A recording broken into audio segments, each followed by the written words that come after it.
I'm Ryan, unmuted. Okay.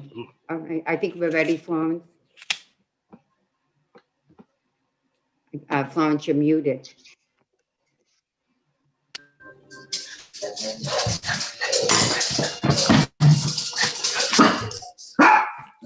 Pauline, can you please mute yourself? Thank you.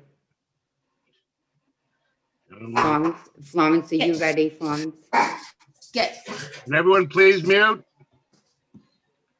Come on.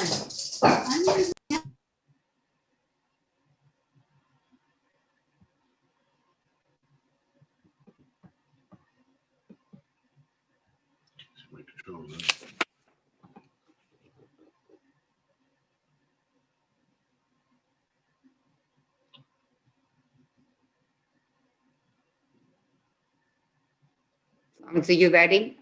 Florence, you are muted. Sorry, ladies and gentlemen, you are live on YouTube, Madam Chair. Thank you, Florence. Good evening and welcome to the February 16th, 2021 meeting of Community Board 1 Queens. I believe that Senator Gianaris has already joined us and he would like to make some comments. Senator Gianaris, are you with us? I'm here, Marie. Thank you. Welcome, Mike. Thank you. Thank you. It's good to see you all, even if it's only virtual. I'm used to seeing you in Astoria Manor, but we'll do it this way, out of necessity. Thank you for giving me a couple of minutes. I'm told I've got to be less than 5 minutes, so I'll try and give you guys an update quickly. I do try and come by periodically, back when we were meeting in person, and share what's going on in Albany and things that I'm doing. And so along those lines, I wanted to first say hello as a former member of Board 1 myself. It's always good to be back with you and to see Florence and Marie and Tom and the whole group. And those of you who've been around long enough remember that I kind of got started fighting power plants in the neighborhood back in the day, and we had some success along the way. We got the Paletti plant shut down up on 19th Avenue, which was the biggest polluter in the state. Unfortunately, the more things change, the more they stay the same. And as we continue to fight for a cleaner environment and combat climate change, we passed the nation's leading climate change legislation under our Senate majority in the last couple of years, which I'm really proud of. But that means that these fossil fuel plants have got to go. And we are currently fighting one that's being proposed.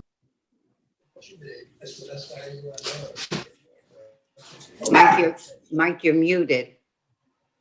Somebody please stop that dog from barking. Did you get any of what I was saying, Ray, or was I just The going on? last couple of seconds. Okay, thanks for alerting me. I would have kept going.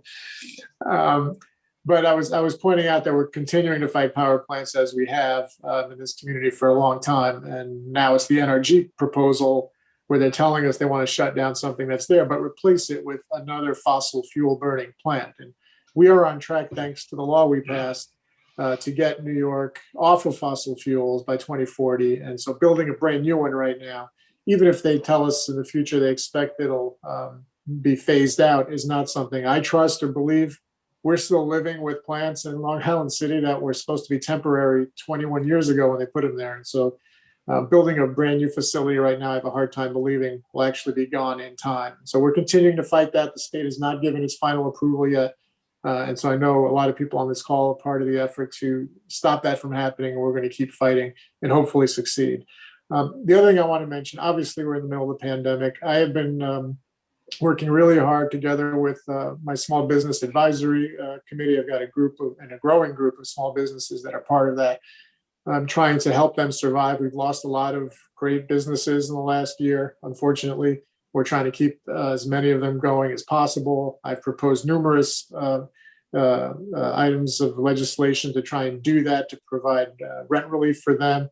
We did succeed in having a very strong commercial eviction moratorium in tandem with our residential eviction moratorium to keep these businesses from being booted out, but they still have accumulating obligations, accumulating rent.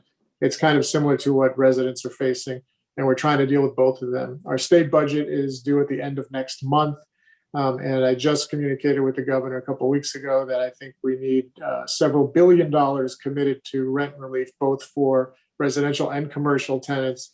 to help them survive the pandemic and the difficulties that they faced from it. That is connected to the fight over revenues and taxes. I believe we need to increase taxes on the wealthy to help us get through this and provide that kind of support. The governor's less supportive of that, but has not closed the door entirely. So that's a discussion we'll be having over the next month and a half. In addition to trying to get aid out of the federal government, and hopefully, since our senator is now the majority leader down there, Chuck Schumer, hopefully we'll be able to see better results than we have in the past out of the federal government and the Biden administration now. So we're going to keep working on all of that because I've seen too many of our restaurants and other businesses go down last year. And I'm going to do my darndest to keep those that have survived alive and to the point where they could start rehiring workers and getting back to work and continuing to keep Astoria the great community that it is, known for its food, among other things. So we definitely want to keep that going. So I don't want to take too much time, Maria. I know I'm on a strict time limit. So I'll leave it at that, but wanted to thank you all for your service to the community. It's incredibly important now more than ever. And I'll leave you with this. If anybody needs PPE or help with unemployment claims or vaccine appointments, please contact our office. We've been doing a lot of that work for folks the last several weeks and months. You could reach us by email at gianaris@nysenate.gov or calling the office at 718-728-0960. And if you didn't write any of that down, Marie knows what our contact info is. We'll put it in the chat. Thank you so much, Senator Gianaris, for being here and for all the work you're doing for this community and New York State. Thank you. Thank you. Thank you. Okay, I understand Congresswoman Maloney would like to speak as well. Congresswoman, are you here? I don't see that she's on yet, Marie. Okay, so then we'll proceed to the only public hearing item tonight. A Board of Standards and Appeals, the BSA application 2017-286BZ, 2206 31st Street, The Rock Health and Fitness. Sorry, Marie, this is Assemblymember Zohran Kwame Mamdani. I was wondering if I might be able to steal a couple minutes to give an update. You certainly can right after this BSA. Perfect. That's it. Thank you. Okay, I'm sorry. Is the presenter here for The Rock Health and Fitness? Yeah, hello, Elise Fullader from Eric Palatnik PC. Hi. Okay, you have the floor, Elise. Okay, would you like me to share my screen? Yes, please. Okay.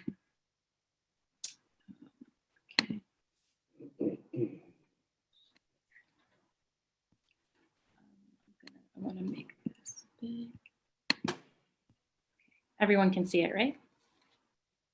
Yes. So this is an amendment to an already approved PCE gym application at the Board of Standards and Appeals. It is expanding by a floor to the first floor. It's in the TJ Maxx building. You can see the site on this. It's at 2206 31st Street in Queens.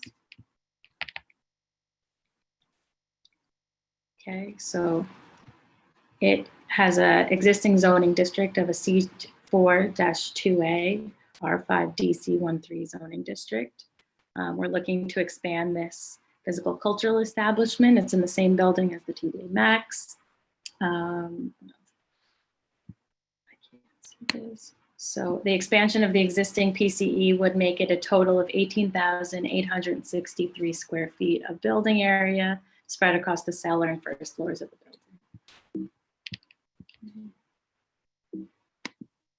Go. You can see where it's located. There you go. It's in a brand new building. Everyone can see the brand new building. It's an as of right brand new building.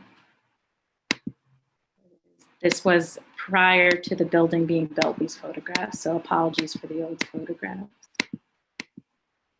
You can see, I skipped it, it's in a commercial district. It's on 31st and Ditmars. Is, and then that will be its sign, Rock and Fitness. It's already existing. It existed since November of 2020. Here's the plans. So this is, you can see it. This is the first floor plan. So this is what will be added, or it's already existing, so it will be legalized. This is the layout of the gym. You can see where the lines are kind of hashed. That's where the exits are to have the two means of egress.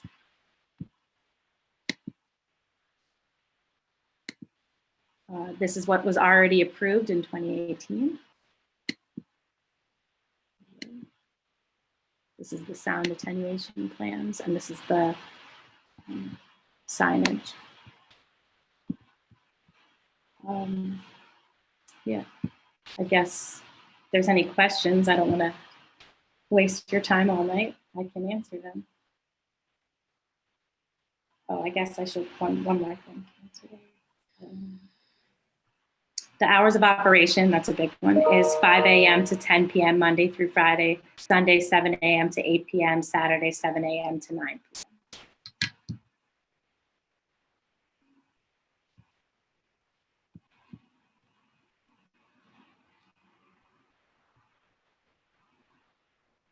I think you're on mute. Sorry. So we're all muting ourselves tonight. I'm going to turn this over to Elizabeth Arion. Elizabeth, I know you're here. Yes, I am. Can you hear me? Yes, to see if the committee had any additional questions for this applicant. No, we didn't. I don't think there are any additional questions, but I do have clarification on 2 points. First of all, can you clarify the name of the corporation? Is it Ditmas or is it Ditmars? We're talking about 2 different boroughs here, and we need to be correct. K-Corp Ditmas or K-Corp Ditmars? I'm looking right now. Okay. You can clarify that at some, it's with the office. Ditmars. It's supposed to be Ditmars? Mm-hmm. LLC. Okay. One other question. You had an approved plan, which the community board approved it last March, I believe it was. Mm-hmm. What made you deviate from the approved plan when you went into construction? Do you mean why did we want to expand? Yeah. Well, first of all, the BSA approves a specific site plan and how it's supposed to be built. And you guys went ahead and built something different from what was approved. So can you explain? Well, what happened was, I believe that the landlord just gave approval for that one floor. So we wanted to have everything possible on that one floor, but then we were permitted to expand, and the business was doing well enough that it was worth expanding into another floor. So with that allowance of that expansion, we didn't intend on expanding originally, but we were permitted to expand and it was a good opportunity. So that's why we're changing up the floor plan a little bit and doing both floors. Okay. At the committee meeting, there was one issue that was raised about the inability to, the signage need to be cleared Inside. up. Yeah, and the owner was there, he took note of it, and he's putting a sign within the building, so it's more obvious where you can enter and exit for handicap. Okay, well, to reiterate, the committee looked at, the questions had to do with the hours of operation, which I believe are fluid at this point because of the pandemic. So in the last time we came here, we asked for 24 hours, and now we're asking till 10 p.m. because of the pandemic and everything. We're okay. Less hours. Anyway, the committee said, they reviewed the BSA findings and the plan, and they found that there being no complaints about the previous location, that they recommended approval for this particular proposal. Jerry, do you have any other comments you want to make about this? Jerry Caliendo, co-chair? I guess not. Okay. Marie, I don't have anything else to say about this application. Right, thank you. Do any board members have a question? And if you do, Dan Alabodi. Yeah, I have a question.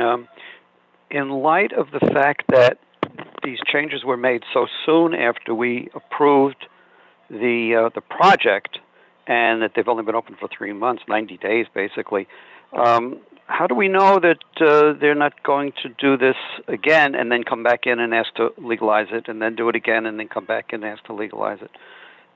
Do we have anything to go on with that? In I guess terms of committee? Janice had a question to the committee. Or the For both, to the committee and also to the presenter. What can the presenter tell us that would let us know that they're not going to, this is not an ongoing behavior? And from the committee, what can we do? So I guess unfortunately, the Board of Standards and Appeals takes a really, really, really long time. So when you get an opportunity, you have to wait to go to hearings sometimes for like 6 months to a year. But this can't expand anymore because this owner didn't know that they had the opportunity to expand to another floor and then was given that opportunity and wanted to obviously take it. So that's what happened, but there's no room for expansion more on this floor. Unfortunately, a lot of your applications for these are legalizations because it takes a really long time to get through the PSA, and as a business decision, it can be difficult for a moment. Madam Chair, if I may. Yes, This is Jerry. Yeah, I have no objection to this. The Rock Fitness was across the street for many years. I was the original architect for across the street. I'm not the architect for this, but I do know the operators, and they operate a very good facility. And I know it's a very necessary use in the area. And I think the reason possibly for, which may not have come up, but probably they couldn't rent the ground floor to a retail operation at the, with this pandemic. They took the Rock Gym, jumped on it. I don't know, that's speculation. But in any event, I think it's a welcome use. I have no objection to them being there. And I think it's good for the neighborhood. Thank you, Jerry. And I'm sorry, Elise, did you want to say something? I just wanted to respond to Dan's comment, what the committee can do. There's not really much that we can do unless one of the committees sees something that shouldn't be there, can be reported to BSA, and they could follow up from there. We react to applications that come before us. So there's not much that the board can do really, unless they keep an eye on what's going on. It's a matter of compliance that is the jurisdiction of DOB. So if they see something, it would report, they would be given violations. And I add one more thing, Liz, I'm sorry. Yeah. I believe when the Rock first opened up in this area, there was a recommendation made by the board to facilitate, or for them to look into and reach out to programs for the seniors, for young kids, stuff like that, to the schools, to have additional programs. Was that ever, I know it didn't come up in our committee meeting, but maybe we can ask that question now. Well, it did come up, and the applicant at the time of this last meeting said that they were agreeable to putting in some kind of silver sneakers program. Right. Yes, may I comment on that? It's Richard Kazami. I actually do use that gym, and I do use it under the Silver Sneakers program, which is a program through Medicare where you get your, for seniors over 65, they get all their fees paid for, but only certain gyms will accept it. There's only 2 gyms in this area that will accept it, New York Sports Club and The Rock. And I personally like the gym quite a bit. I think it's run well, the equipment's good, and I like the atmosphere there. Thank you.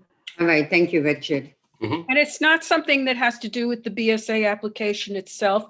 We can put it in the letter to BSA, but it's not a condition of the approval. We're not approving the programming or the hours of operations. We're approving the overall PCE permit to operate there. So it's something that will be noted in the letter that goes to BSA. Okay? Okay, thank you. Any other board member have a question? Marie? I'm sorry.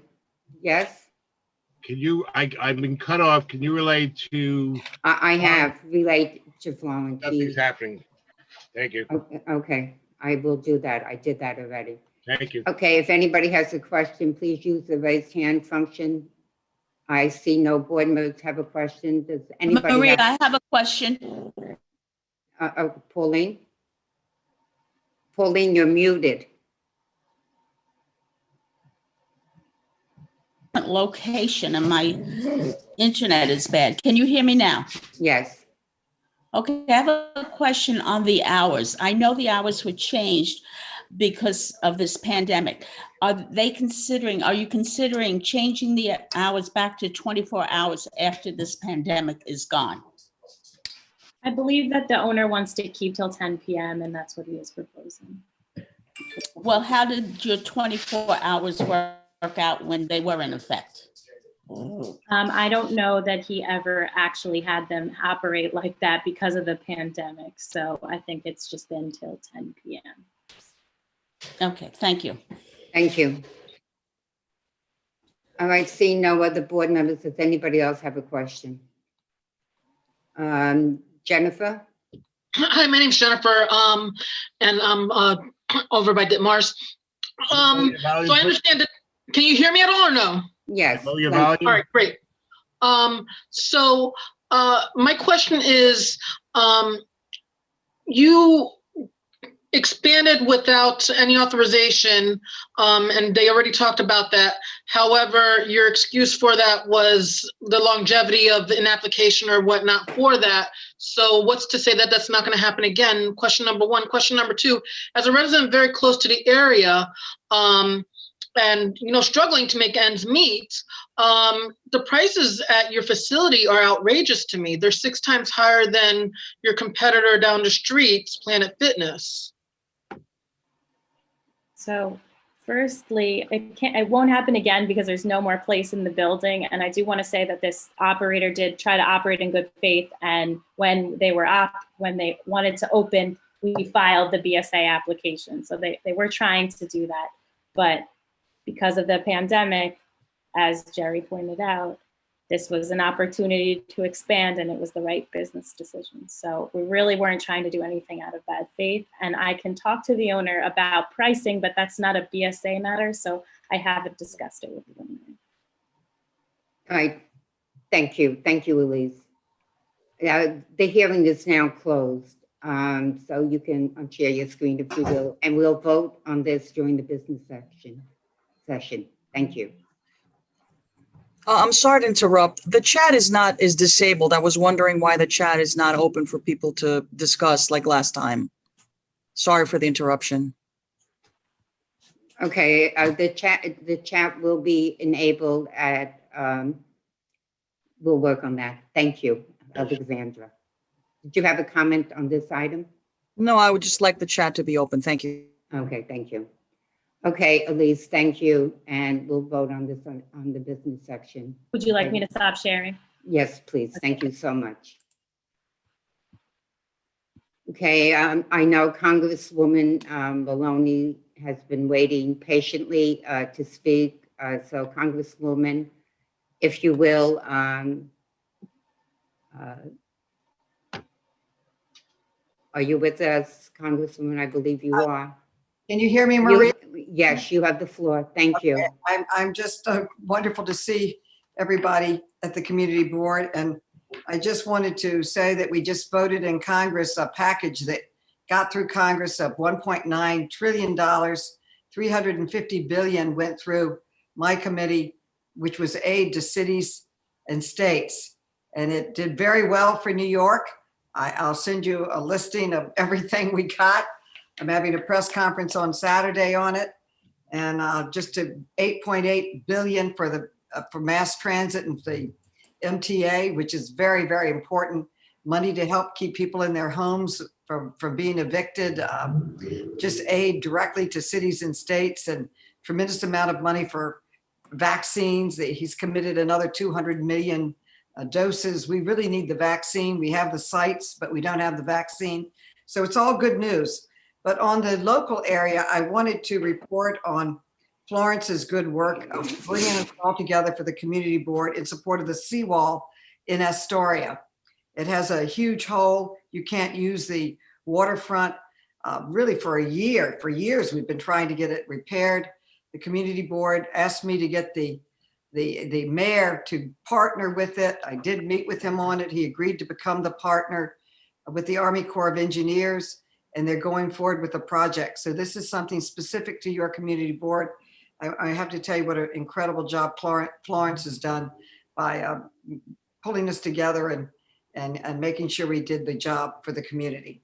So I just want to say that. I know a community board goes often late into the night, so I don't want to take up your time. I just wanted to say that health and money are on the way. So I'd say there's health and hope on the way with this package. We have to get it through the Senate and to the president's desk, and the direct payments to individuals of $1,400, the enhanced unemployment money, just very, very important enhancements for our community. And Queens did very well. So that's it. And I yield back unless there are questions. Thank you so much for being here, and thank you for all the good work you do for this community and all others. Thank you. Thank you. Thank you. I yield back, and I'm going to listen some more. Thank you. Zoran Mondani, I believe you wanted to say a few words as well. Yes, thank you, Marie. And thank you all so much for coming to tonight's community board meeting, and thank you for having me. I just wanted to give a brief update about the work that we've been doing and just keep everyone up to speed. So the first thing I wanted to let everyone know is that last Thursday night we had our office's first town hall. This is something that we're going to be doing regularly. We haven't scheduled our next one, but we'll be sure to update all members of CB1 about that as soon as it's on the board. Our town hall was about introducing our office to our community, talking about the eviction moratorium and the hardship declaration form, and opening up a 30-minute conversation to take any kind of questions or comments from the community. And so with that being said, I wanted to also just update everyone about the eviction moratorium. Last December, tenants across New York State won an eviction moratorium here across our state. And what it means is that in most cases, evictions are not permitted until May 1st. However, after February 26th, in order for that law to apply in its fullest way, tenants need to fill out a declaration of hardship. And so our office is doing a door hanging effort to spread the word about this declaration of hardship, as well as virtual and in-person assistance to constituents across our district about how to make sure that they are protected. And my communications lead, Karthika Thakkar, who is on this meeting, will be dropping that information in the chat. I also want to update everyone. I'm sure many of you have been keeping up to date with what's been going on with the nursing homes and the cover-up, and the governor and the governor's team refusing to share certain information in an attempt to get away from a federal investigation from the Department of Justice. And I just wanted to let all of you know that myself, our office, as well as other legislators are pursuing legislative action in response to that. And I've just signed on to a statement that is looking to revoke the governor's emergency powers and start an investigation that, if any criminal activity is found, to pursue impeachment as well as a resolution. Additionally, I wanted to let everyone know that we are also going to be sharing information about the vaccine and the ways in which people can access and sign up for vaccine appointments. I know that the rollout has been horrific, and I share many critiques and concerns about that. It is one of our office's goals to make that information as readily available as possible. And then to build off of the State Senator Mike Gianaris' point earlier about power plants, we have a poster right here that says "Stop the Astoria Power Plant." NRG is a big focus of ours in this office to ensure that we do not, in fact, build a fracked gas power plant in our district to the cost of more than $1 billion. And so there will also be a comment put by Karthika into the chat of where individuals can submit a public comment to ensure that our neighbors' voices are heard, and that we don't want already the most polluted air in Western Queens, in the entire borough of Queens, to continue to be polluted by yet another fossil fuel infrastructure plant. So thank you all so much for your time. We are working here to fight for our neighbors, to fight for our constituents, to bring dignity back to the lives of historians. And we look forward to serving you every single day. So thank you all so much. Thank you for your Sorry, can you tell us where your office is located and your contact information, please? Absolutely. So we are located in the office of our predecessor here at 2408 32nd Street. Right now, because of the pandemic, we are not accepting any in-person walk-ins just because of medical. But we do have a phone number, which Karthika will drop into the chat, as well as an email. And I would encourage all of you to reach out, whether it's for issues that Senator Gianaris brought up with regards to resolving unemployment issues or getting further information about vaccinations, or if it's just a question that you have and you're not sure where to go, we would love to be of help and of service to help you find your way. So thank you so much, Marie, for prompting me on that. And thank you for your work. Thank you. Thank you so much. Any other elected officials or their representatives who would like to comment or make a statement? Assemblywoman Jessica Gonzalez Rojas. Yes, go ahead, Jessica. All right, great. Hi, everyone. My name is Jessica Gonzalez Rojas. I'm the assembly member right next to Zoran in the 34th Assembly District. I only have a few blocks of your community board, but I'm thrilled to be here. And my colleague Shamima Rahman is on and will be listening and taking notes. So just want to say welcome. Just a little bit of information about our office. We're located in the Jackson Heights Shopping Center, not far from the Bulova building at 7535 31st Avenue in East Elmhurst. We're also not taking walk-ins, but please call us or email us if you have questions, if our office can assist you. A lot of what my colleague shared are services we also provide if you're in our district. So assistance on the hardship form. There's also a Queens Small Business Grant that is available by the New York City Economic Development Corporation. So that's something that my colleague Shamima could leave in the chat as well for our small business owners. There's also the Paycheck Protection Program that we can also apply for. And just some things that we were able to do this past week and more events that we're planning. We recently held 2 COVID-19 tests, not vaccine tests in our office on Tuesday and Thursday of last week. We also held a paper shredding event that's very popular in our district. And we're planning to have several more throughout the years in different part of the district. My district includes Jackson Heights, East Elmhurst, Corona, and Woodside. And we recently gave toys to over 300 families in partnership with Make the Road New York.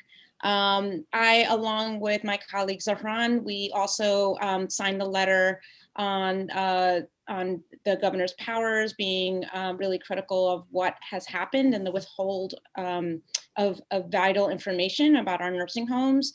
So we're demanding action and accountability. And we're also fighting for funding for our district. It's budget season, so a lot of us are fighting for a budget that's gonna actually invest in our communities. Many of us are co-sponsor of the Invest in Our New York package, which is 6 bills that allow for, taxing the most wealthy among us so that we can get the money that we need to provide for our communities. So I'm here to champion our communities. I'm thrilled to see you all. And thank you for having me on. Thank you for being here. Any other? Hi, Marie. It's Jessica from the mayor's office. Hey, Jessica. Hi, folks. I just have a few things I want to highlight, particularly on the vaccine rollout. Last week was our best week even for vaccinations since we started in December. 317,000 doses were administered. And we could be doing about 500,000 vaccinations each week if we had been given that supply. We do have that infrastructure built out to support that kind of rapid expansion of the vaccine distribution. But we do still need more supply from the federal government, and we do continue to advocate for the state to give us a fair share of the vaccine. So for context, we're getting about 45% of the state's vaccine, but we're performing about 53% of the vaccinations. So if we got our fair share, we'd be getting about 25,000 more vaccinations per week, which could again be ramping up really significantly the work that we're doing. But so far we have administered enough doses that 10% of the adults in the city have at least one dosage. And again, for those who are eligible, nyc.gov/vaccine finder and 877-VAX for NYC are the spaces where we can find those appointments. As far as homebound seniors are concerned, the mayor announced last week a plan to address vaccinating those homebound seniors. We are starting on-site senior vaccination clinics at DFTA retirement communities and HPD senior buildings. We are going to be working with the Johnson & Johnson vaccine to address reaching folks who are bound at home. Because of the instability of the mRNA vaccine, we do need to have that one dosage so that it's easier for transport. And in the meantime, until the Johnson & Johnson vaccine is approved, we will be aiming to vaccinate 25,000 home health aides over the next month. And lastly, just want to highlight that we are starting the community engagement effort for the first comprehensive environmental justice for all report. The public comment period for the report is open now from February until April. And the link for that is nyc.gov/EJ study. And I will put that link in the chat. If anybody has any questions, I'm happy to answer them. I just have one question, Jessica. Do you know when a couple will be able to make a vaccine appointment together? I hear that's a big problem, especially with the seniors. Yeah, I would say that's probably best done over the phone so that you're more easily coordinating that as opposed to doing it online. I think that might be trickier. Okay, thank you. That's the questions that comes up a lot. Thank you. Jack from Councilmember Van Bramer's office. Everybody, Jack with Councilmember Jimmy Van Bramer's office here on behalf, covering for Deb this month, here on behalf of our office to share some updates. First, hope you all had a good long weekend and been staying warm and cozy with this month's snow. Our office is still working from home and closed because of the pandemic, but Team JVB is still available to help with any issues. I'll be putting our contact info in the chat, so feel free to reach out with any issues that we could help with.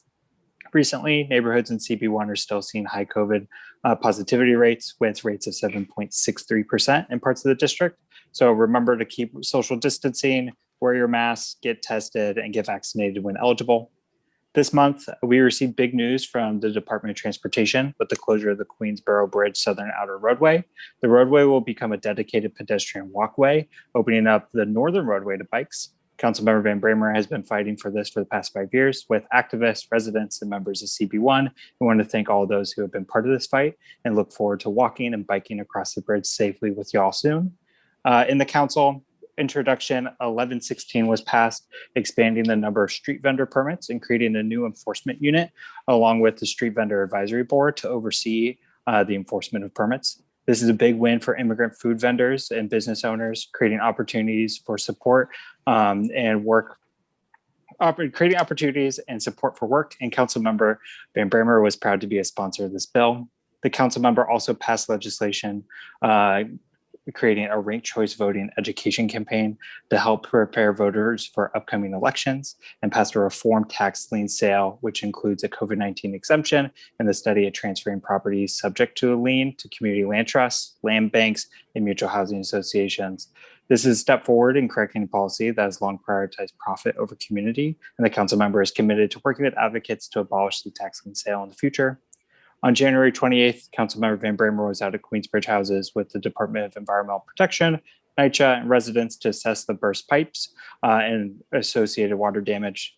Water and power was restored in a timely manner, and our city needs to invest in infrastructure and replace old pipes to prevent situations like this from happening each winter. Also, this past month, Parks held a virtual community scoping meeting for Queensbridge Baby Park. I want to thank those that were able to participate. Parks is still collecting feedback online until February 26th. And so I'll be adding a link in the chat to continue submitting ideas for this project. And our office on February 26th will be holding a virtual Black History Month celebration. This is a long tradition in our office to host a Jacob Reese. Because of the pandemic, we're going to be moving it to Zoom. We will be honoring Black leaders across the district, along with performances from local schools and artists. Flyers being finalized. I'll make sure to share it with Florence in the community board office. But that's all I got this month. Happy Black History Month, and happy to answer any questions. Thank you, Jack. You may take a breath now. Anyone else, Harris? Thank you, Marie. Harris, everybody from Controller Scott Stringer's office. A couple of updates. First, I guess I'll piggyback off what the senator had shared in the assembly member on the energy plant. I was actually with the controller in September for a rally with both of them against the power plant, and the controller has strongly called for a moratorium on all fossil fuel infrastructure in the city. And also, actually last month, we announced with the mayor's office and the trustees and the pension funds on the pension boards of $4 billion divestment from fossil fuels, which is the largest in the country so far. Last week, our office released a comprehensive plan to deal with— Can you talk a little bit louder, please? I mean, I'll try yelling, but hopefully that'll work. Last week, our office released a comprehensive plan on food insecurity. It highlighted immediate city, state, and federal recommendations that we need to do, and focus on closing the gaps in our food pantries, a $25 million allocation from FEMA funds. To do that, expanding SNAP or food stamp outreach, purchasing power, enlisting community-based organizations to do that outreach, and making sure we include halal and kosher in the city's current food programming, which is either lacking or is not the quality that the communities are asking for. Also, we've been focused on the vaccine rollout. The controller has a New York City Fair Shot NYC plan on that rollout, and it's pretty much focused on two buckets: one, the failures of technology; the other, the failures on outreach, and kind of enlisting city government agencies to do a better job there, including one single functional online sign-up page for these vaccines, and not a series of pages which most folks cannot access. And then lastly, I do want to mention that we released a 50-page document, a blueprint for a new approach to public safety. That document builds on the controller's analysis of the NYPD budget in June of 2020. It would move responsibilities away from the PD. It would address serious crime and the recent increases in shootings. And it would also focus on improving accountability and civilian oversight of the agency and reinvesting dollars into our communities for a public health first approach. I know folks don't want to read a 50-page document, but they can reach out to me. I can send it to anybody that wish to do that. I'll send this report out to the Florence and the community board office, and also my contact information. I'll put it in the chat. But yeah, we're always happy to answer phone calls. Feel free to call me. I'd always pick it up if I'm free. And if I'm not, I'll call you guys back. But I'll drop that all into the chat. So if anybody has questions, they can feel free to. And thank you so much for giving me time. Thank you, Harris. Is there anyone else? Hi, this is Destiny Cruz with the Office of Congresswoman Ocasio-Cortez. Yes, Destiny. Daniel's not with us tonight, I assume. Yes, I am just replacing Daniel just for today. He will be back next month. So I just want to say thank you all for welcoming me tonight. The Congresswoman hosted a virtual town hall on Tuesday, February 9th. She was joined by Commissioner Chowsky from the city and Special Advisor Ruth Hassel-Thompson from the state to discuss the vaccine rollout. If you weren't available on Tuesday, the recording of this and all of our previous town halls are available on our YouTube page at Rep AOC. I will share the link in the chat. We do send out notifications about upcoming events through our mailing list. So if you are not already signed up, I will send the mailing list sign up link in English and in Spanish for our newsletters, so you folks can sign up at your convenience.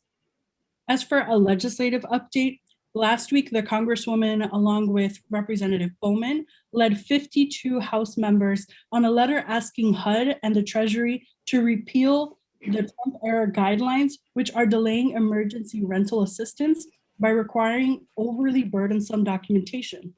With millions on the brink of, on eviction, this change is urgently needed.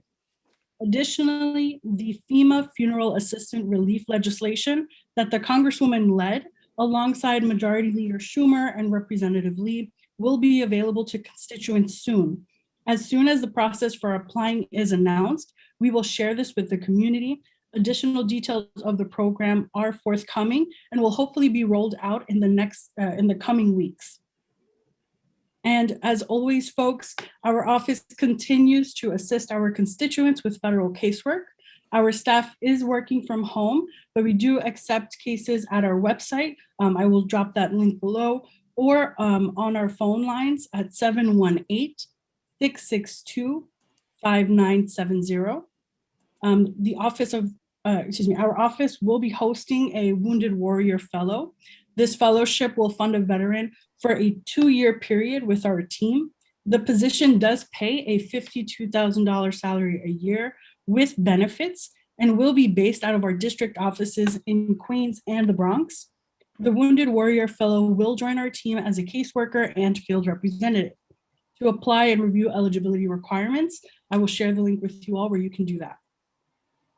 And then our last 2 things, folks. This year, we are participating in the Congressional Art Competition. This is a nationwide competition hosted by the Congressional Art Institute in collaborations with art teachers across our district. High school students submit their entries to our office, where a panel then selects a winning art piece, which would be displayed in the halls of the U.S. Capitol for a year. If you are interested in participating, please let me know, as I am the one leading on the Congressional Art Competition. I will leave my email, and obviously I will also leave Daniel's email as well, which most of you are most connected to, and you can email the both of us and we can get that process started. On a final note, folks, the Small Business Development Center at LaGuardia Community College is able to assist with SBA PPP applications. They have advisors that speak Spanish, Mandarin, Korean, Bengal, and Hindi for those small business owners who do not speak English. You can reach out at sbdc@lagcc.cuny.edu or at 718-482-5962. All that information I will leave in the chat. Again, folks, thank you all so much. Hope you have a wonderful evening. Thank you, Destiny. Is there anyone else? I don't believe there is on this call. I'm here. I just want to give a quick hello. Here? Hi, I'm State Senator Jessica Ramos. I'm in transit. Hi, Jessica. I don't see you Hey, here. how are you, Florence? Good. No, I'm in transit and don't Okay. plan to stay long, but I know it's been a while since I visited and I miss you all. From the chat, I see that our neighbors are as lively as ever. Of course. That's good. Yeah, I don't like to be let down in that way, but I just wanted to give a brief hello. Legislatively, we've been working very hard towards getting the best possible budget as possible. The next few weeks are critical for budget negotiation. The state budget is due April 1st. So we need all eyes on deck for that, especially as we continue to advocate for funding for those excluded workers, people who didn't qualify for any stimulus check, people who didn't qualify for any unemployment benefits or anything like that.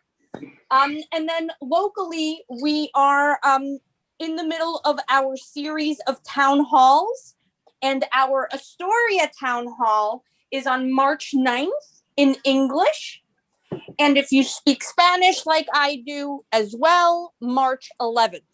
And of course, these flyers will be up on our social media, very shortly, and everybody will be able to share them. We're also happy to share them with CB1. I know Mary Jabida from my team is also here. I want to give a shout out to her because she's been working very hard.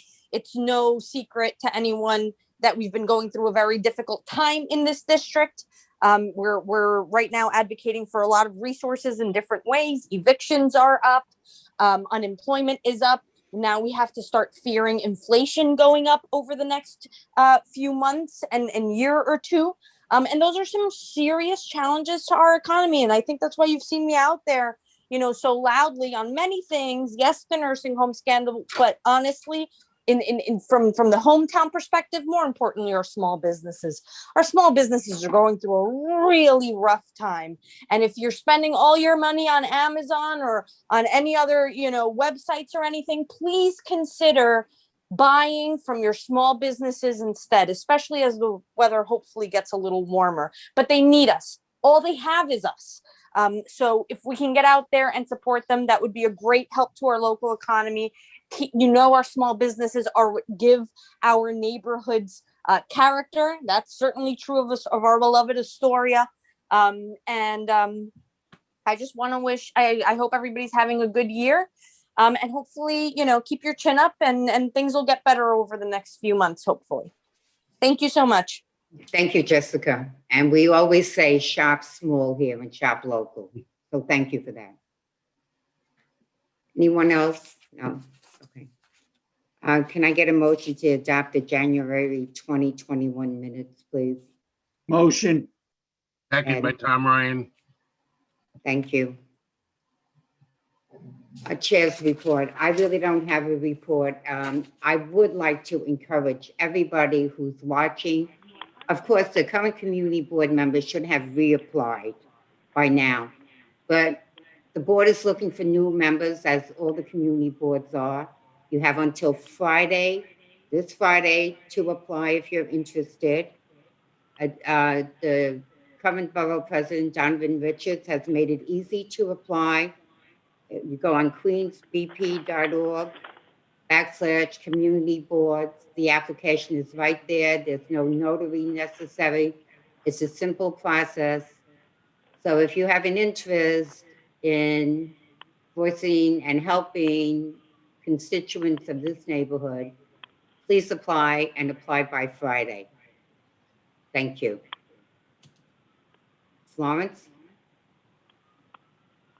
Hi, Madam Chair. I will make attempts as long as there's no feedback.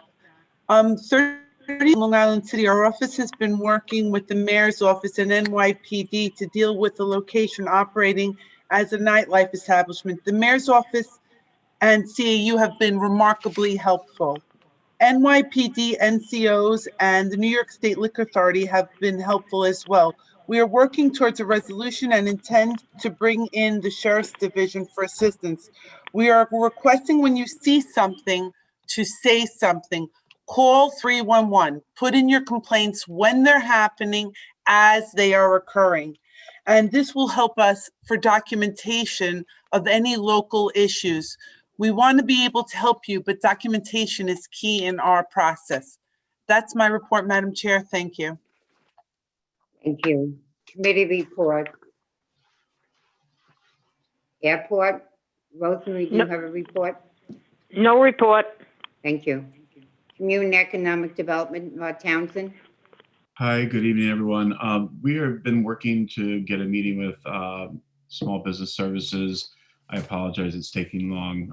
No report at this time, but we really hope to have a meeting in the next month. Thank you. Thank you, Rod. Consumer Affairs. Angie, are you subbing once again for Eric? Yes, I am subbing Thank for you. Eric. Good evening, everyone. If you check your email from February 7th, I believe, or 9th, one of those two, there was a spreadsheet with the liquor license applications and renewals for the month of January. Please take a quick look. We did not have a meeting this past month as everything was pretty pro forma, and there were no issues with the 114th with any of the renewal applications. As a result, we are asking that the stipulations that were executed be approved by the board. And if there is any opposition, please let us know.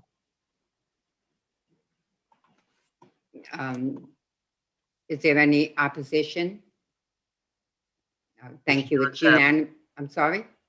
Motion to accept, Tom Ryan. Get a second, please. Second. Thank you. I believe that's a unanimous, Andy. Thank you. Fantastic. Thank you, everyone. Second. I'm sorry? The person who's second, could they announce their name for the It record? was Mitch Waxman. Oh, okay. Thank you. You're welcome. Thank you, Andy. Environmental Protection, Antonella Di Silverio. Thank you, Marie.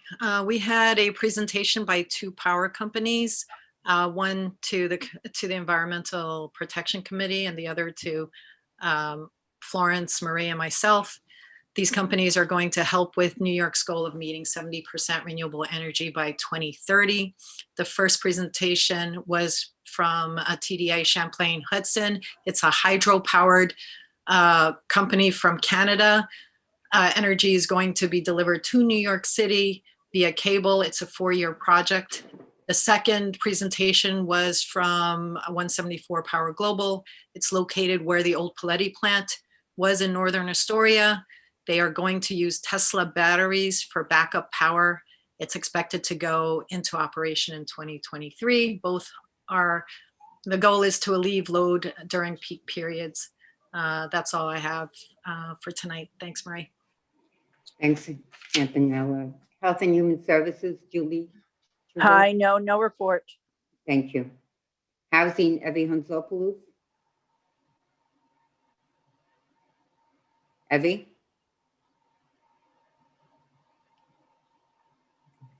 Land Use and Zoning, Elizabeth Arion, Jerry Caliendo. Elizabeth? Yes, Maybe just she's a little muted. slow on the unmuting part. Are we doing the vote at this point, Madam Chair? Yes, under Okay. you, yes. You should have all received a report from the Land Use Committee concerning the item on the ROC, the request to amend their existing special permit to legalize the expansion. As I mentioned before, the committee really didn't have, the questions that the committee did have were answered. There were no issues raised, and in reviewing the BSA findings that they have to meet, we found that they did comply with all of the findings. And in the end, at the end of the meeting, the committee unanimously voted to recommend approval of this special permit for a period of 10 years. So this would require a roll call vote. Yes. Well, Motion to accept the approval of the matter. Tom Ryan. Second. Second by Jerry Caliendo. Okay, and Amy, would you take the roll call vote, please? Yes, ma'am. Thank you. Roseanne Alva Gianaris? She's absent. Absent. George Alexiou? Yes. Danielle Alberti? Yes. Thank you. Lauren Amor? She's Absent. absent. Andy Aguilar? Yes. Thank you. Ed Baber? Yes. Is Louise Bortley here tonight? No. And No. Bruno? And Bruno? I'll come back. Jerry Caliendo? Yes. Iraq Shahansky? Yes. Thank you. Jean Marie DeLeva? She's absent. Absent. Antonella de Severio? Yes. Thank you. Katie Elman? Yes. Liz Arion? Yes. Mackenzie Farquhar? I believe she's absent today. Dean Feratovic? Yes. Thank you. Shahanziz Hamdi? Yes. Thank you. Evie Hansopoulos? I believe Evie, I believe Evie had to leave. Amy Howe is a yes. Helen Ho is absent. Pauline Janelli? Pauline? Yes. Thank you. Yes. Vanessa Jones Hall? Yes. Thank you. Richard Kuzami? Yes. Nancy Conopal? Yes. Nancy? That was a yes? Yes. Thank you. Jerry Crow? Not here. Hannah Lupian? Yes. Jeffrey Martin? Yes. Thank you. Amin Mahedi? Yes. Thank you. Tony Maloney? Antonio? had to leave. Eric Mouché's out, right? He's out today, yes. Stella Nicolau, Yes. thank you. Norma Nieves Blas, out. Not here. Mary O'Hara, out. Dino Panagulias, Yes. thank you. Juliet Payabi, Yes. Bob Piazza, He's not here. out. Rosemary Poveromo. Rosemary, Yes. thank you. Yes. Thank you. Yane Robinson, Not here. not here. Thomas Ryan, Yes. thank you. Rudy Sarkazy, Yes.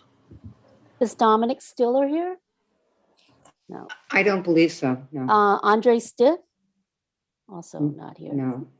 Marie Torniali, Yes. thank you. Rod Thompson, Yes. Judy Trilifa, Yes. sorry, I'm sorry for Yes. mispronouncing your name.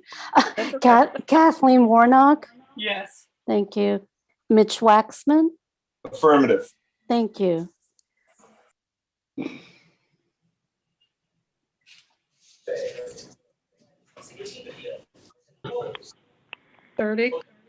Yep, I have 30, thank you. Okay, the motion carries 30 in the affirmative, 0 opposed. Thank you so much. Madam Chair, can I continue? Yes, with you may. Another item? Elizabeth, yes. I just, something that the chair brought to my attention and something that we had tried to talk about, but didn't really get very far at our committee meetings, is the city council's, or I should say Councilman Johnson's proposal to propose a change in the city charter that would change the way the community has input into land use decisions. There is a proposal to actually, to require a series of reports coming out in a period of every 10 years that would ultimately create a long-term comprehensive plan for development that's coordinated with the city budget and with other governing bodies that deal with development. The key thing here is ultimately there would be a long-term strategic committee and a long-term plan that is produced. And when this plan is approved, there will be, the council would only call up and review development projects or city actions that they, on a voluntary basis. Right now, the city council, I should say the charter, defines specifically what has to be reviewed by the council, by community boards and other agencies. What this does, it makes it sort of voluntary for the council to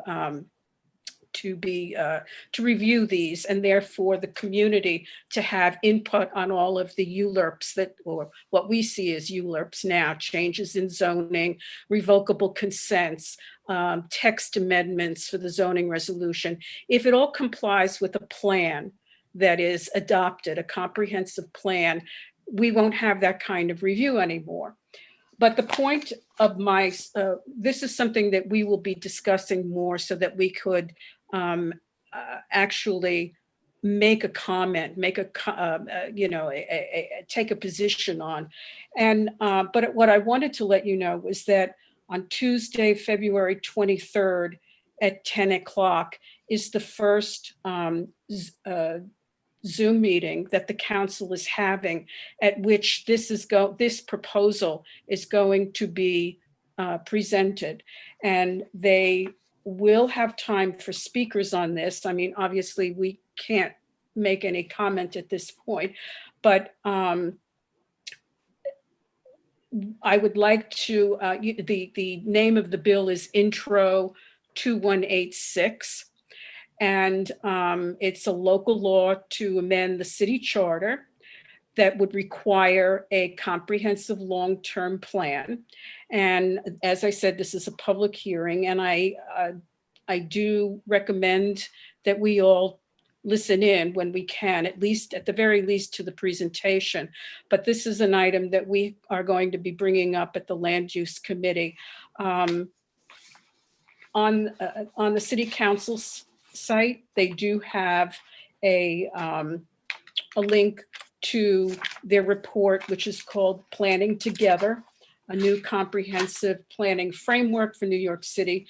You can go through the executive summary. They also have the legislation there that's being proposed. So I would urge you to link up with the City Council website, get the information, and listen on the 23rd at 10 o'clock in the morning. I do believe the council's website has a link to the Zoom information. I just wanted to say that the next meeting of the Land Use Committee, maybe another long one, it is on March 3rd, 6:30 p.m. And you all will receive a Zoom invite. Will be at the last meeting, we had a presentation by the Wildflower Studios that are proposed for near the Leicester Creek. They are returning to follow up on some of the issues that were brought up or answer the questions and talk about the status of their meeting with Sanitation Department and the Leicester Creek, or Steinway Creek as they call it, the waterfront access that they've been working on. That's Wednesday, March 3rd at 6:30. That's concludes my report. Thank you, Elizabeth. Parks and Recreation, Kathleen Warnock or Katie Elman? I'm here. Do you want me to do it, Katie, or do you want to do it? I'm fine. I can do one of them. You want to do the art project? Together. Okay. So we had our meeting last week and we had a presentation by Big Reuse on their community compost site under the Queensboro Bridge. And we also had a presentation by the Parks Department for an art project that will take place in Queensbridge Park, which Kathleen will talk about in a moment. I would like to say that, let me just read because we're new to dealing with how to present motions to the board. So if you bear with us for 1 minute. Let's see. Okay, so we met with Big Reuse, and as a committee, we voted in favor of supporting their endeavors to stay in their present location under the Queensboro Bridge. And we've drafted a letter of support. You should have received this letter from the board office, and we're asking for a motion from the board, the full board, to support Big Reuse to remain in its present location, and the Parks Department to work with them to obtain and secure a long-term lease. Thank you, Katie. Thank So you. I would ask if anybody was in opposition. And seeing none, that motion carries. Thank you. Katie? Sure, and the second piece has to do with the public art project in Queensbridge Park that was presented by Worthless Studios and the artist Tanda Francis. And the project, it was an informational presentation to share the work that will be on display in the park starting in the spring and go through October. And my baby likes it too.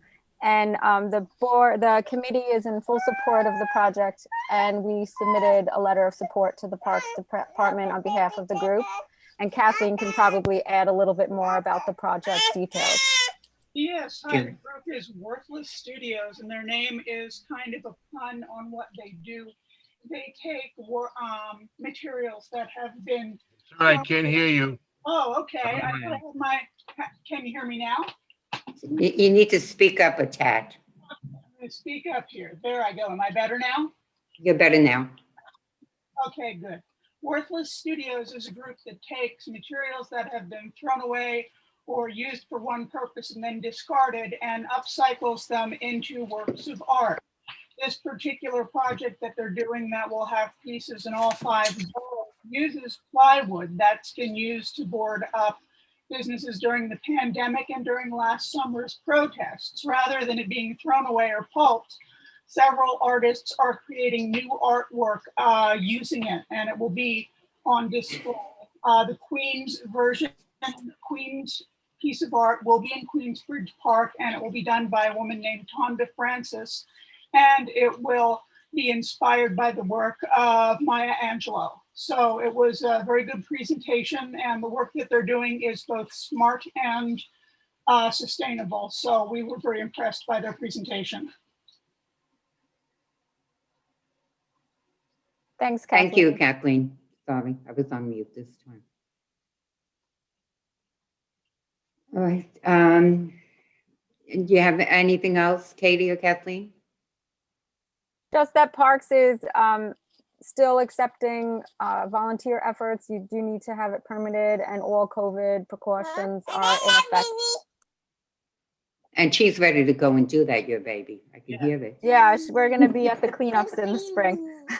Okay, thank you, Katie. Thank you. Examining the ways they might use that new arts legislation to present programming, though right now they haven't yet released the applications for events starting March 1st. That should be coming up anytime now soon. Right, thank you. Public safety, and Bruno? No. Transportation, Mitch Waxman. I yield my time to baby Elman. If the baby doesn't want to speak further, we had a meeting last week with New York City DOT in which some previous problems we had pointed out to them were discussed, notably the situation surrounding the Evangel Food Pantry on Crescent Street. And the delivery situation. John O'Neill reports, John O'Neill, Borough Planner from DOT, reports that he's been working with the church and the pantry, and he's close to coming up with a solution. DOT also presented about creating a permanent form of the temporary bike lane that was installed on Northern Boulevard between 41st Avenue and Broadway. The plan also expands that bike lane to make a turn onto Broadway and proceed to 34th Avenue. As they were discussing it, the committee brought up a number of issues that we've seen emerge on Crescent Street and other places. And both bicyclists, drivers, pedestrians, everybody had a say. And we asked DOT to take our comments and come back at a later meeting and present again with a little bit more of a realized plan. We're going to do a meeting next month, I believe, at Florence, help me, I believe it's on we were talking about the 9th. But beyond that, the state of transportation in Astoria is always moving. That's all we had. Thank you. Thank you, Mitch. All right, the public session. If you would like to speak during the public session, can you please use the raise hand function? I will be calling you in that order. And can you keep it to 2 minutes? That would be great. So thank you. So this would be Glenn DeWar. I hope I said your last name correctly. Yes, Madam Chair, it's Dewar. Dewar, thank you so much. Like the Scotch. Oh, okay. I'll remember that now. Thank you. Thank you for recognizing me, Madam Chair. I live on 21st Street and 21st Avenue. My family has owned this house since 1946. Since September of 2007, I've had a space behind my house where I can park, thankfully. I I'm certainly not somebody who can ride a bike. I've never ridden a bike. I wouldn't be able to ride a bike. At the age of 48, I'm not interested in broken bones or anything like that. There's a pandemic. My partner passed away from cancer this year. I had to transport him back and forth to doctor's appointments. Certainly, I was not going to do that on public transportation while he had no immune system. But I'm not here to talk about myself today. Since 2007, I've had the exclusive use of the back to park behind my house. And I could park in front of my house, which would be easier for me. I don't, because I have neighbors who come home from work at 3 o'clock in the morning and they don't have a place to park. So I always make sure that even though it's easier for me to access my house from the front, I park in the back and go through my backyard to get into my house. Now, city bike racks have been placed on the street, taking up parking, and my sacrifice for the last 14 years has been lost. This is not a progressive thing. It's attacking the poor in my community. 30 seconds.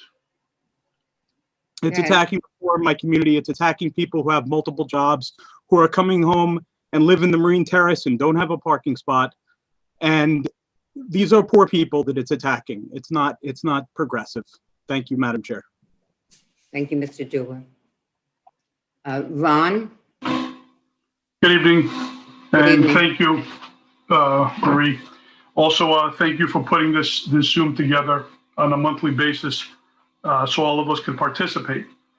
One suggestion, if maybe you could even put it on the website or something, the best way to get a response from some of our local politicians, I feel the only person that's responsive is Florence.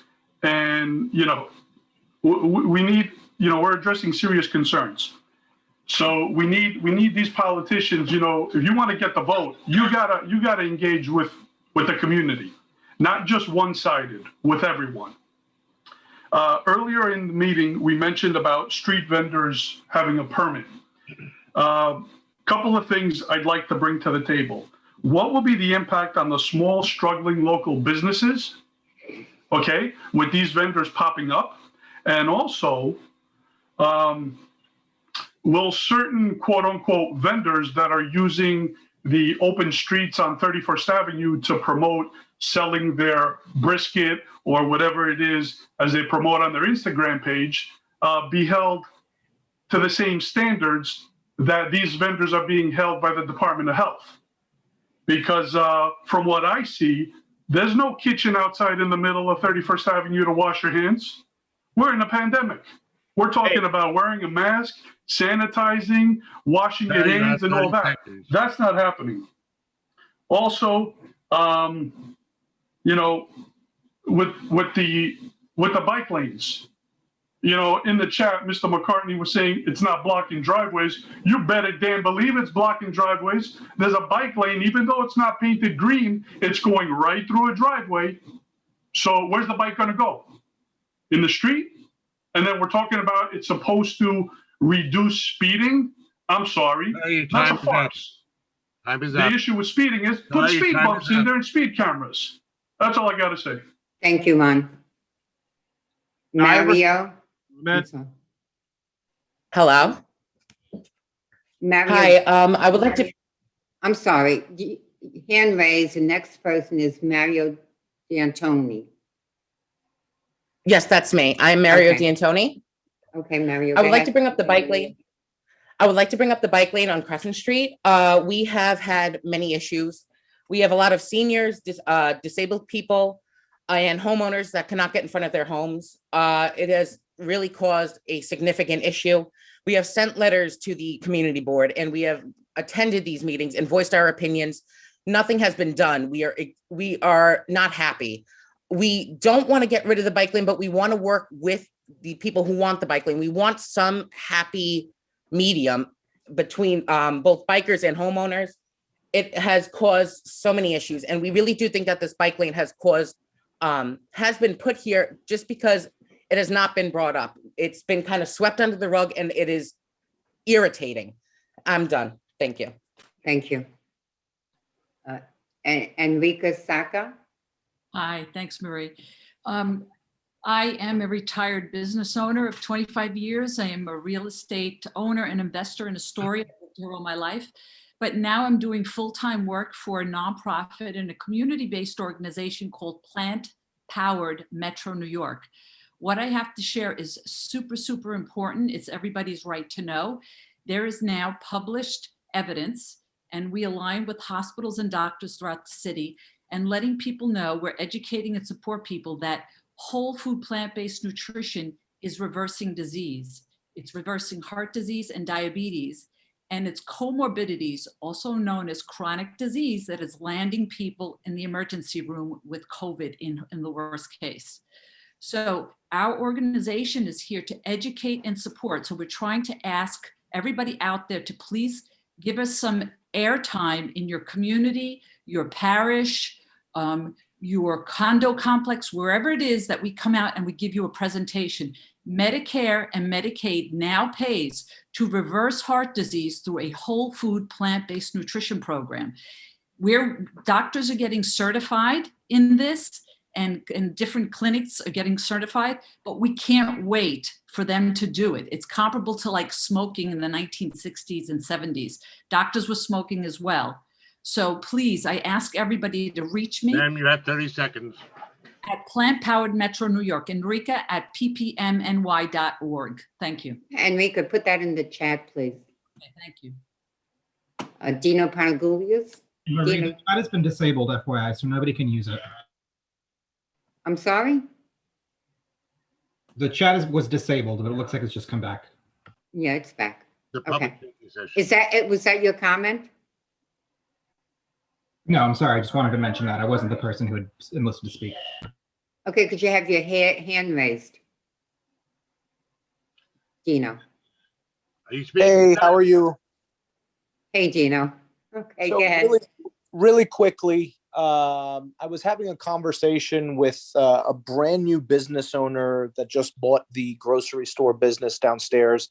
And it seems because he's new to this entire kind of business aspect, he received a $1,000 fine for not having a COVID temperature check-in chart for his employees. He is his only employee. The inspector that went in there basically didn't want to hear anything. He showed him all his licenses. He literally just got them less than a month ago. I'm trying to kind of navigate to him, because to me, it's unfair to small businesses, because that seems to be the theme that we're talking about right now. If the city is going to come in and hit over the head a $1,000 fine on small businesses like that, especially a brand new one. So I just want to know, where can I potentially turn to? Where can this business owner now potentially turn to help them with this? Because I think it should be more about education, especially if it's a new business owner, about what the requirements are. You can't have an inspector come in and just say, here's your $1,000 fine, you better learn. Okay, I know personally there's been several instances of this. The rules apparently were made clear when a business opened. Now, if he's new, that might 30 be seconds. when they reopened. That was a tool that they needed to file about their employees. So you can call the office tomorrow. I would suggest that he contact Consumer Affairs directly, and Florence will give you that number. Okay, Gina? not a problem. Thank you so much. I appreciate it. You're welcome. Time. Joe D. Joe, are you here? Speaking. No? Okay. Alexis?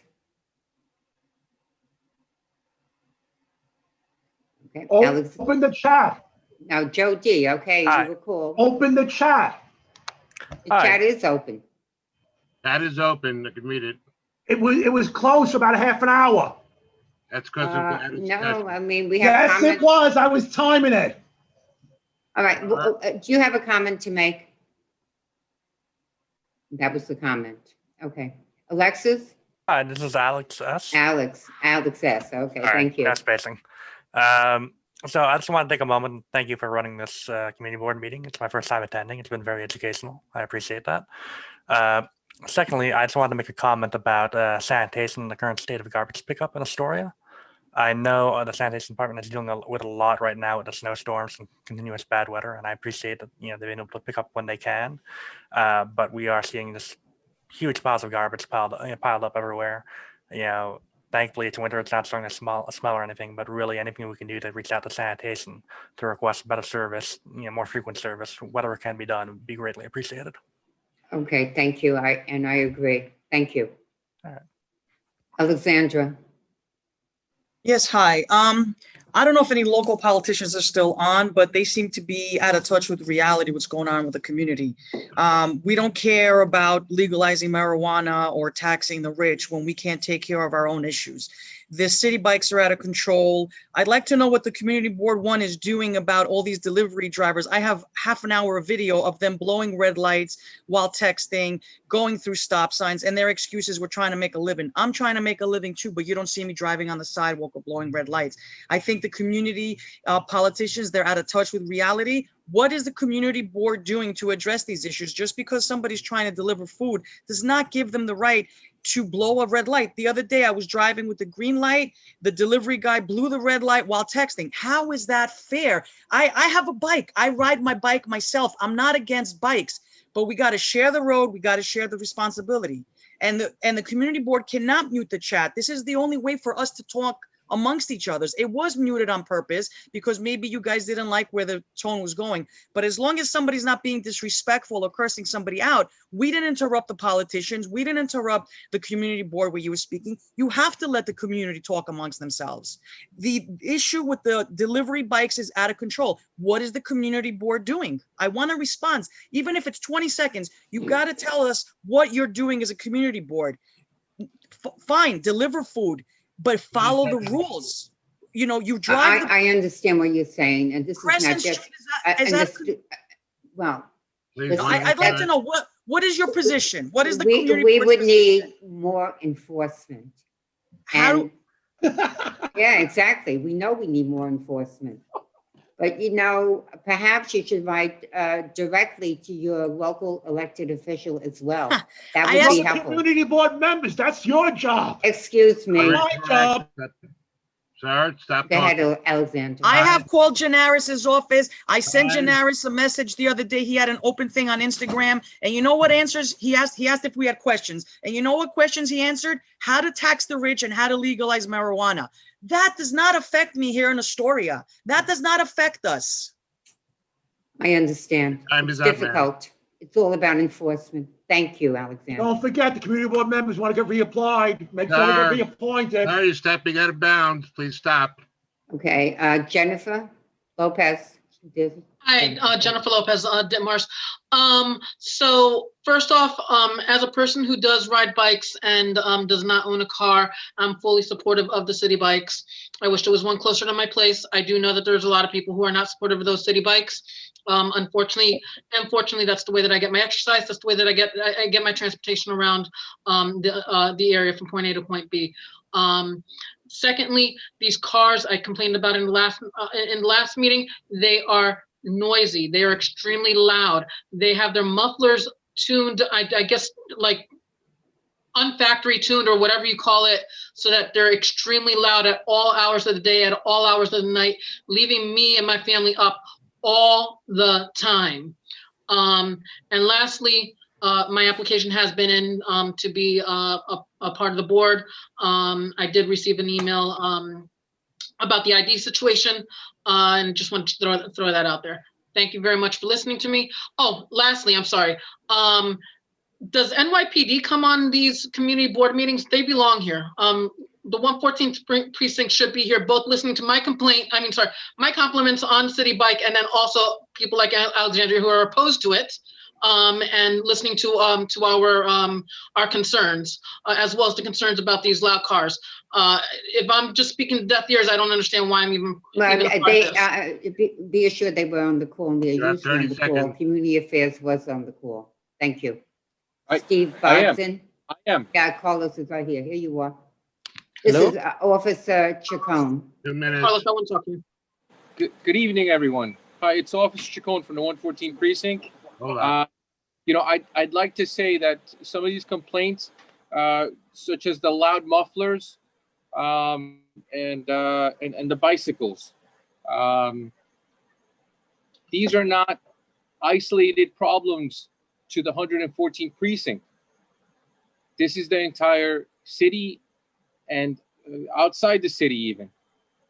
It's not as if these cars are driving around quietly outside of the 114th precinct, and once they get close to our neighborhood, once they get to Astoria, then their mufflers all of a sudden become loud as they are.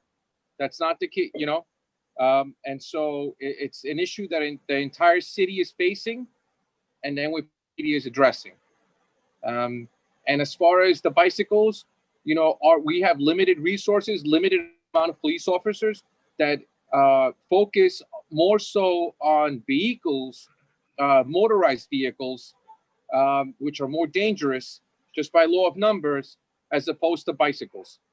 So for our officers to start aggressively enforcing bicycles, taking red lights, or bicyclists using cell phones, that's unless it's done in a very reckless manner, maybe to the point of causing an accident or being involved in an accident. That's where we stand. Thank you. Thank you, Officer Chacon. Stephen Bodson. Stephen? Hi, yes, thank you very much for taking the comment. My name is Stephen Bodson. I actually live over in Jackson Heights now. I used to live in Astoria, but moved over here a little while ago. Just wanted to comment on a couple of transportation issues since that's a big topic tonight. I go through the neighborhood a lot, both on Crescent and also on Northern, on my bicycle. And I just want to say thank you very much for all the work you're doing to make those streets more usable, more livable, safer. These were dangerous streets. In fact, going through Astoria has always been a dread for me since I lived in Queens. And it's just the people, as they get close to the bridge, drive badly. I want to, I understand there are a lot of people who are stressed about the changes on the street. And I understand that it's easy to criticize bicyclists. Excuse me. It's easy to criticize bicyclists. It's easy to criticize any kind of change. But if you look at the actual situation on the street, what's creating danger, what's creating noise, what's harming people, as Officer Chacon just said, it is overwhelmingly people in cars. I know that you can say that, in your eyes, more bicyclists by percentage might be breaking one law or another. Bicyclists are not speeding. Bicyclists are not running people down, hit and run. That is happening because of cars. So yes, a lot of bicyclists run red lights. I do it once in a while myself, usually after stopping. But it's, I hope that people can understand that you're doing great work by making these streets better. As you get more people on bikes, you're going to have more parking because fewer people are going to own cars, and the whole city is going to get to be a better place. Time is up. Thank you, Stephen. Adam Schreiber. Adam? I think you're muted.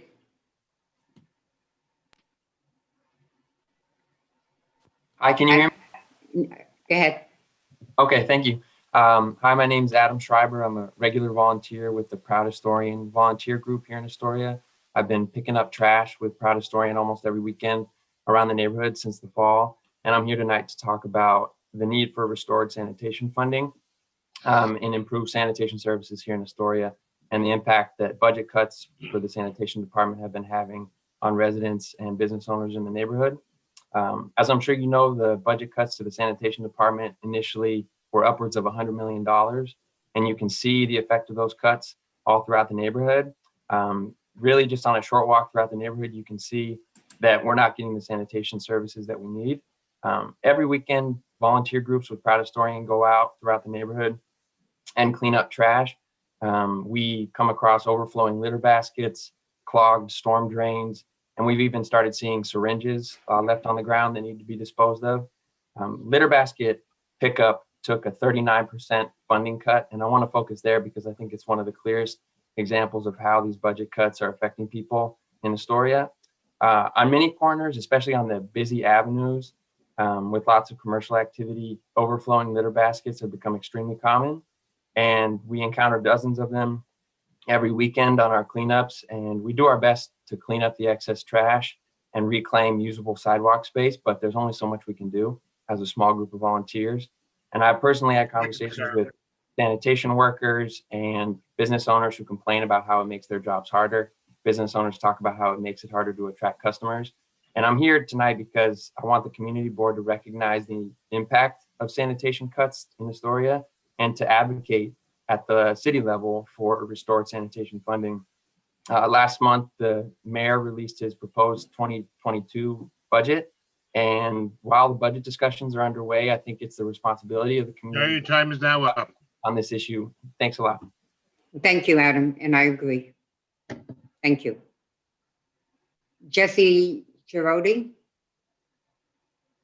Yeah, hi there. Can you hear me? Yes. Yeah, thank you. Hi, I'm also here to talk about sanitation as one of the volunteer leads since late June, early July with Proud Historian. And I want to share a little bit about a little overview of what the organization's actually accomplished. We have had over 250 volunteers over the course of these past 9 months, including 900 hours of litter collections within Central Astoria, across the main avenues and streets and the parks as well. Our volunteers haven't missed a single weekend, even during a lot of this significant wintry weather that we've been enduring. And just to make it really clear, this is not a group, and there's many volunteer groups out in Astoria, as you all are aware. This one in specific, it's not litter cleanup, it's massive trash cleanup. There's mass waste, dirty, often unsanitary bottles of urine. There's half-eaten meals that we're collecting. This is really an existential issue. It's not something that we can resolve by calling 311. And, I'm also as a call to action, to kind of go along with what Adam was talking about, I believe that CB1 should acknowledge that sanitation is a concern for the community, specifically by creating an emergency sanitation committee, and additionally should find ways to support and call for funding for further community cleanup. You have 30 seconds. That's it. Thank you. Thank you for your comments, Jesse. Thank you. Eli? Eli? Yeah, sorry. Hey, I'm the person who one of the previous callers was referring to about the brisket being cooked on 31st Avenue. A couple of points. One, that was approved by DOT and was part of a charity event. So any of the cooking activities are used as fundraisers to give money to Astoria Mutual Aid or Astoria Food Pantry. There's no profit motivation or any profit for that matter. And I would know since I'm the one doing it. And also just I think a greater note, is there some way that Community Board 1 can set up a time for neighbors who have disagreements to come together and have a discussion and try to hatch it out? Because I get there's some people who are very pro bike lanes, there's some people who are very anti bike lanes, but the animosity, especially around the open avenue, has it's ridiculous. There's people calling cops on each other. It just makes no sense. And as someone that's lived here for, granted, I'm not a lifer, I'm from New Jersey and I've been here for only 7 years now. I still consider, after 7 years, Astoria is my home and I want to get along with people. So is there something Community Board 1 can do to have remedies between neighbors who have disagreements in a more formalized setting than someone calling the cops who, to be frank, don't do anything anyways? They just come, they say, oh, we see you're grilling on 31st Open Avenue. That's great, just be careful. And then they drive away. So nothing's solved and no one's happy.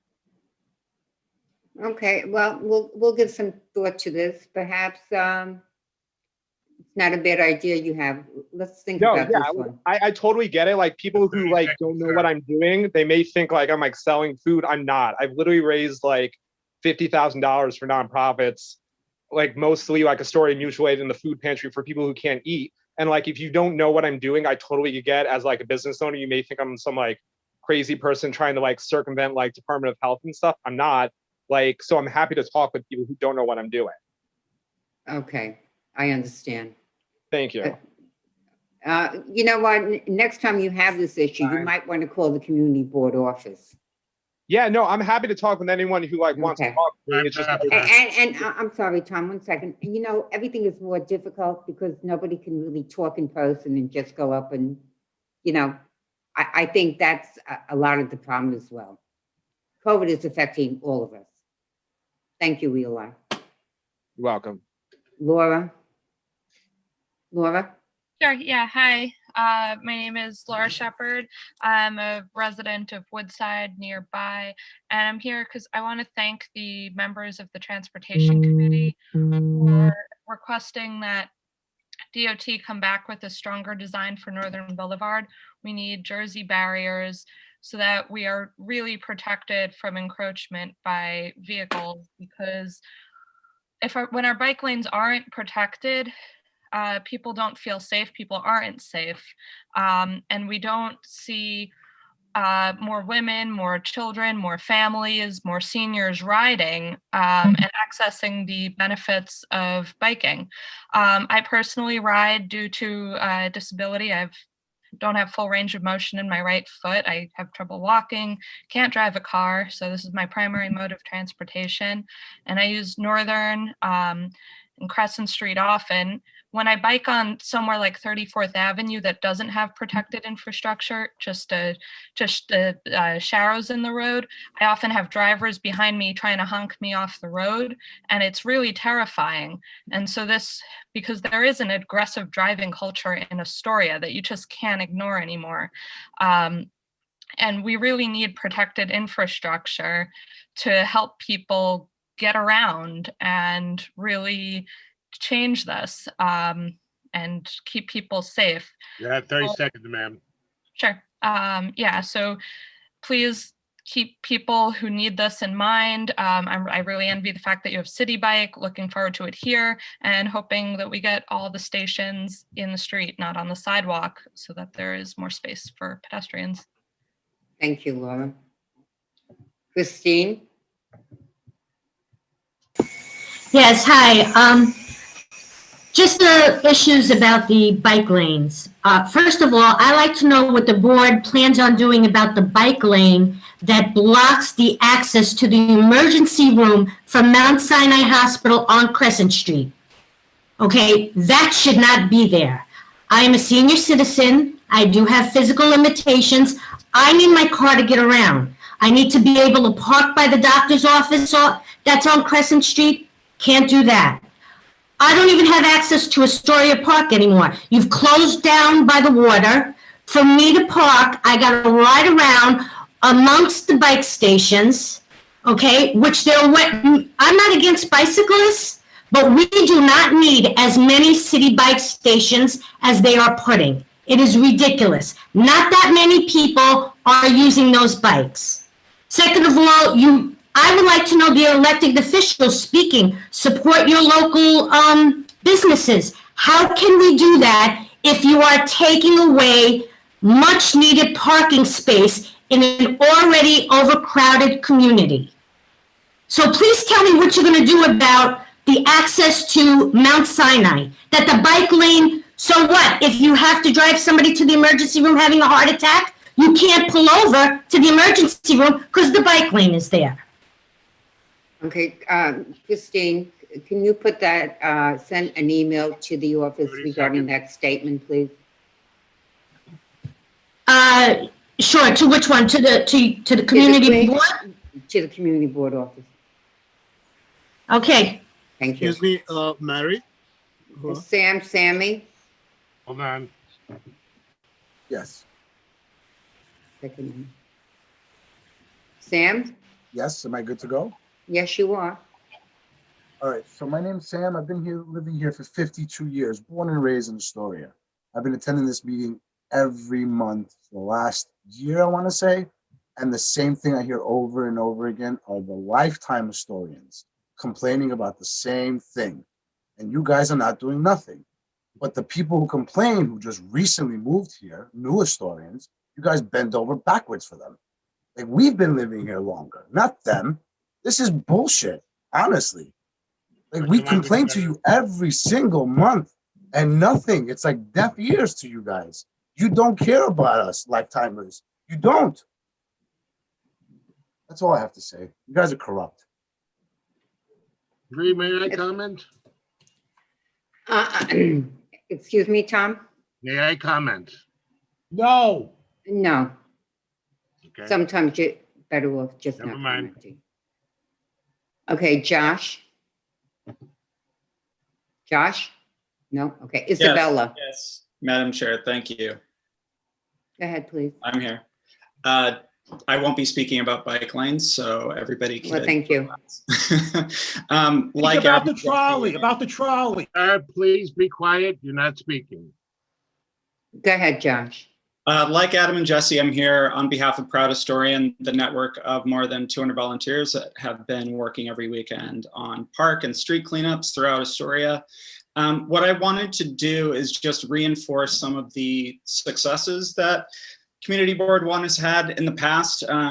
Representative Maloney was on earlier discussing the seawall around the Astoria houses. And on behalf of Proud Historian, we'd like to see an effort, a similar effort taken around sanitation and the issues that we've been facing since the budget cutbacks in the last fiscal year toward that end. I think if we could model the successes and what the community board has done alongside our elected officials, we can apply that to sanitation efforts in Astoria. In particular, Community Board 4 recently drafted and sent in a letter on behalf of their constituents and neighbors in Hell's Kitchen and Chelsea and Manhattan to the mayor in response to the proposed budget for fiscal year 22, calling for such efforts as litter basket service restoration, even adding supplemental services such as ACE, which Community Board 1 in Astoria already has a partnership with ACE. So we'd like to just model that tract as well in this effort. Well, I think that's a great idea, Josh. And maybe Proud Historian would like to send a letter to the community board, lining out your ideas. I think it's a great idea. And we will then take that under advisement and draft our own letter in support of restoring the budget cuts. So thank you for that. Sure. Thank you. Isabella? Hi, can you hear me? Yes. Hello, lovely neighbors and Madam Chair. So today I am joining Proud Historian in speaking about the sanitation and litter issues around Astoria. I moved here in October of last year. I've been volunteering with them since November. And some things, I just want to speak from the perspective of a newbie in Astoria. I have noticed how enriched and wonderful the community and the culture here is. And I don't think that all of the litter and the trash reflects that. So I really think there needs to be a push to escalate these issues and foster a sense of community and safety and appreciation. Everybody's already said some really great ideas, but I just want everybody to think about, if we wouldn't have all this trash around in our own houses, then Astoria shouldn't be an exception, because that's our home too. And yeah, that's all I have to say. So thank you for listening and have a wonderful night. Thank you, Isabella. Juan Estrepo. Juan? Hi, Marie. Thank you How for are you? letting me speak. To anyone who doesn't know, my name is Juan, and I'm the Queens organizer for Transportation Alternatives. But I actually want to speak more as a personal resident. Grew up in Astoria, love this community, has roots here still, and I really understand that there's a certain feeling that people get about biking issues. You know, you guys know where I stand on these things, but I get really frustrated as someone who considers himself as a lifelong Astoria resident. I get frustrated by that one guy, Sam, whatever his name was, who said all the lifelong Astorians believe this one way. That's just a really simplistic way of looking at this really vibrant, diverse community. We had over 1,800 people who signed the petition in support of Crescent Street. We had hundreds of conversations with people from all walks of life. Think what you will about who supports or doesn't support something, but the populations that we're talking about are way more diverse than you guys are letting it out to be. So, you know, regardless of what your feelings are, if you're a real historian, you should be more welcoming to other people who have a diverse set of opinions, and don't lock up this idea of who's a lifelong historian and what they believe. Everyone here believes different things, and we can't be painted into one corner, one way or another. And 30 seconds, sir. Okay, thank you. I just ask, you know, always keep an open mind about these things. We can't, as a community, become that simplistic about how we think about issues. And thank you for the time. You're welcome. And I agree. Kate Peterson. Kate Peterson, there you are. Hi, everybody. So thank you so much I just want to thank also the volunteers that came and spoke today, and also for all the work that they always do. So I'm here today because I just really want to emphasize the severity regarding our situation with sanitation.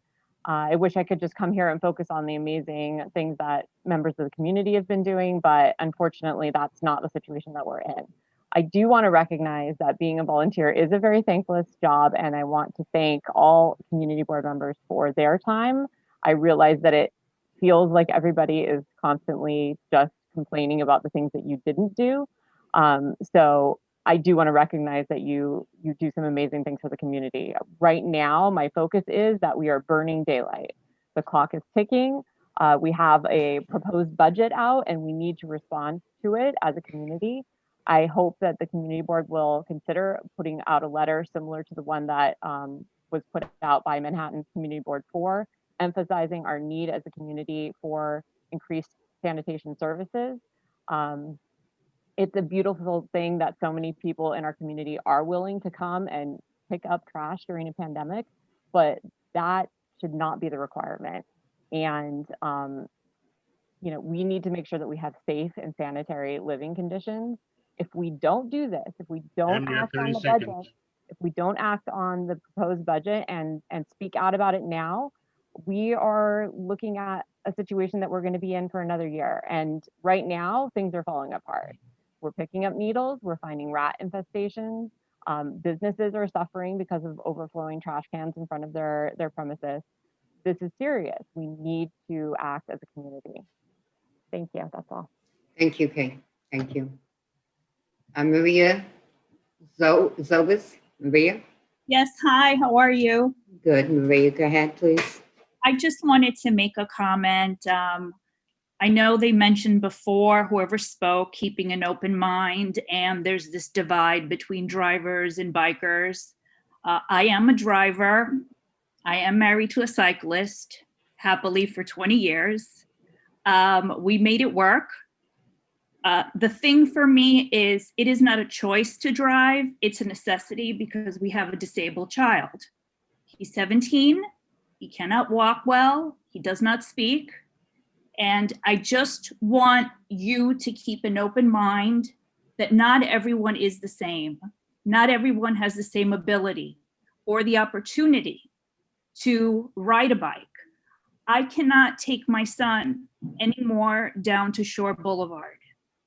I cannot take him even to Central Park on the west side where he goes to school because 400 parking spots were removed. It's affecting my life. I'm actually emotional over it because people see things black and white. It's not cyclists or drivers. I don't like the loud cars. I don't like the aggressive drivers. I'm trying to get my son safely to school because it's the only way I can. And I really wish that within this community board, we had a committee or representative. You have 30 seconds. Who addressed and looked out for the issues of the disabled and the elderly, just like there's a transportation committee and there's an airport committee or a housing committee. And I feel that maybe if we all work together within a committee, that we could find alternatives to kind of make the cyclists happy and the drivers happy, instead of this constant feeling like, you know, we're at each other's throats. That's it. Thank you. I agree. And actually, we have a committee, Health and Human Services. And that's not a bad place to start with something like this. So thank you, Maria. Thank you. Seeing nobody else? Ray? I would like, Ray? Yes? I'd like to make a comment as a public citizen, and I'd like to have my 2 minutes. Yes, you may, Tom. Tom Ryan, like everyone else. First, I want to let everyone know the function of the community board, we are to advise and recommend, and that is the extent of our abilities to accomplish things, to advise and recommend. Secondly, regarding the sharing of the road, bikes, cars, pedestrians, I want to bring up the woman who spoke about people blowing through stoplights and traffic lights. And I don't appreciate people giving me the finger when they're riding their bikes to the thing and I always hit them. So if you want to play daredevil, please go right ahead. Third thing, we have all these protected bike lanes, and for some reason, bicyclists decide the protected bike lane is not fast enough for them, so they ride into the car lane. Now, we can't have it both ways. Either use your protected bike lane, and I use my car lane, or please get off the road. I'm speaking as a private citizen, and that's my opinion. Thank you. Thank you, Tom. Anyway, I'm sure we can all learn to share the road and Astoria, each in our different way, without being nasty about it. That's the best I can say. And I think we've managed all these years. I'm a long-time historian too, even though I only look 20. I assure you I'm not. I've been here a long time. So I think the old timers and the new timers can come together and find common ground, and just with a little patience. So thank you all for being here. Thank And you, I will entertain a motion to adjourn. Motion to adjourn, Tom Ryan. Second, Dino Panagoulias. Thank you, Gino. See everybody next month. Yes. Bye. Take care, everyone. Be safe. Have a real good night. Stay Love you all. Thank you. Good night. What about the trolleys? What about the trolley cars? Meeting's now over.